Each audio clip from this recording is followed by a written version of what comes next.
The member of the regional committee, Miralbon Same, has asserted that they are not ready to give even an inch of land to neighbouring states by force.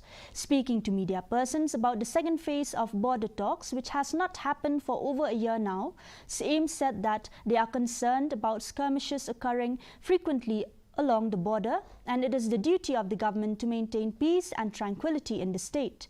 Making it clear that no dispute can be resolved 100%, Same pointed out that the committee will make best efforts to ensure that the outcome is in the interest of the indigenous population of the state.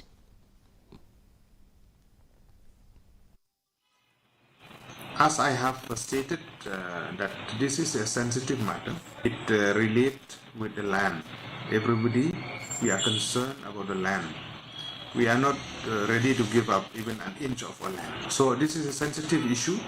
Untoward incident happening in the border area, but the government, the district administration they has been instructed to be very vigilant on this. They have to be very proactive. And I hope that the district administration with the government will look into that no untoward incident will happen. And we are in the process to resolve this issue. I'm not saying that it will be resolved 100%. The Commissioner and Secretary